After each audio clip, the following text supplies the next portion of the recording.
Salut, c'est PowerRCIO et on se retrouve pour une nouvelle vidéo pour le démarrage de la voiture Kyosho Inferno Neo de 0. Et on va la démarrer. J'en avais déjà fait une sur mon autre voiture, mais c'est pas le même système de pompage, donc je voulais en refaire pour cette voiture. Alors, en tout premier, on commence par mettre de l'essence dans le réservoir. Donc moi c'est un bidon de 2 litres. Pour le rodage, parce que je suis encore en rodage, j'ai eu il n'y a pas très longtemps. Hop, on va prendre de l'essence avec la pipette. Voilà, on va mettre de l'essence dans le réservoir.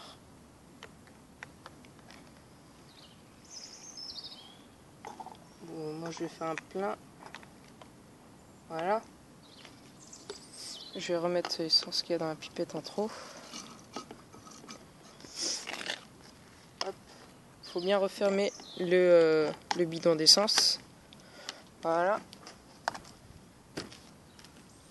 Alors, après, on va allumer la télécommande, l'émetteur puis le récepteur qui se trouve là. Là, ici. Voilà. Après, on fait les essais radio. Enfin, c'est bon. Et on va pomper l'essence. Donc, pour pomper l'essence, c'est simple. Il faut enlever la durite du pot d'échappement. Voilà. Et il faut souffler dedans. Pendant 2-3 secondes. Quand vous voyez l'essence qui est arrivée jusqu'au moteur. Bon, faut pas oublier de la remettre après. Bien la remettre. Voilà. Alors après, faut mettre quelques coups de tirette sans mettre de chauffe-bougie.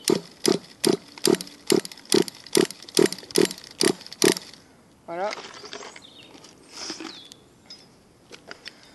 Bien entendu, il faut avoir chargé le chauffe-bougie, autrement votre voiture démarrera pas.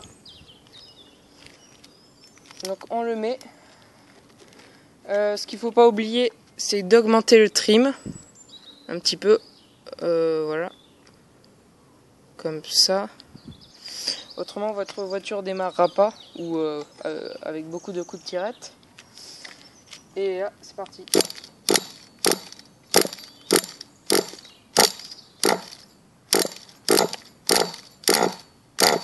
Là, je vais augmenter un peu. C'est pas assez. Voilà.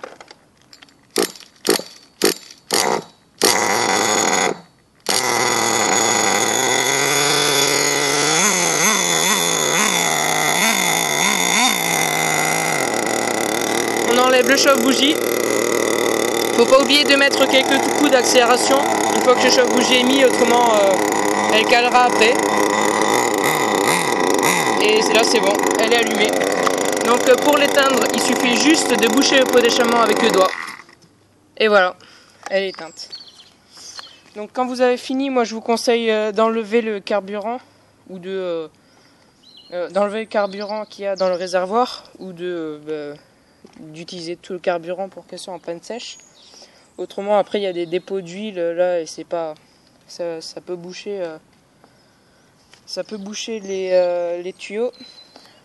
Donc voilà. Après on éteint le récepteur et l'émetteur.